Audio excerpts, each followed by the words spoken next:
நீங்க horror fantasy thriller கான்செப்ட்ல படம் பார்க்கணும்னு தேடிட்டு இருக்கீங்களா? அப்படின்னா நான் இப்போ ஒரு படத்தை பத்தி சொல்ல போறேன். அந்த படத்தை ஒரு வாட்டி ட்ரை பண்ணி பாருங்க. தும்பாட். இந்த படத்தோட கதையை பொறுத்த அளவுக்கு பார்த்தீங்கன்னா, ஒரு ஊர், அந்த ஊர் மக்கள் எல்லாம் ஒரு சபிக்கப்பட்ட ஒரு சாத்தான வழிபடுறாங்க.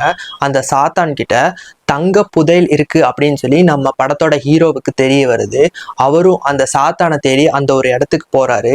இதுக்கப்புறம் அவர் நினைச்ச மாதிரி அந்த தங்க புதையலை எடுத்தாரா, இல்ல அவரும் அந்த சாத்தானோட சாபத்துக்கு ஆளானாரா அப்படிங்கிறதா இந்த படத்தோட மொத்த கதையே. அதாவது தும்பாட் அப்படின்ற ஒரு இடத்த பத்தி சொல்றாங்க. ஆக்சுவலா அந்த இடமே ஒரு சபிக்கப்பட்ட இடமா நம்மளுக்கு காட்டப்படுது. அதுக்கு காரணம் அஸ்தர் அப்படின்னு சொல்லப்படுற ஒரு தெய்வம்.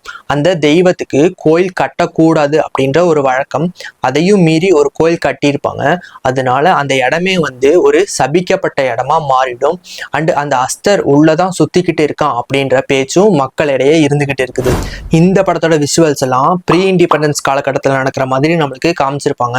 குறிப்பா சொல்லணும்னா இந்த படத்தோட மேக்கிங்லாம் டாப் நாச்சா இருந்துச்சு. நீங்க பாட்டி தாத்தா சொல்ற பெட் டைம் ஸ்டோரிஸ் எல்லாம் கேட்டு தூங்கிருக்கீங்களா?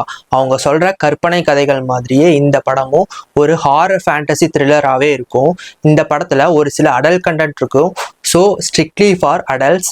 இந்த படம் அமேசான் பிரைம்லேயே தமிழ் டப்பிங்கில் அவைலபிளாக இருக்குது. நீங்கள் ஃப்ரீயாக இருக்கீங்களா அப்படின்னா நம்ம ஹீரோ கூட சேர்ந்து தங்க புதையலை தேடி போங்க. இறுதியில் தங்கம் கிடச்சிதா இல்லை சாபம் கிடச்சிதா அப்படின்னு நம்ம கமெண்ட் பாக்ஸில் கமெண்ட் பண்ணுங்க. மேலும் இதே மாதிரியான இன்ட்ரெஸ்டிங்கான பேய் மூவி ரிலேட்டட் கண்டென்ட்க்கு நம்ம ஐடியா ஃபாலோ பண்ணிக்கோங்க.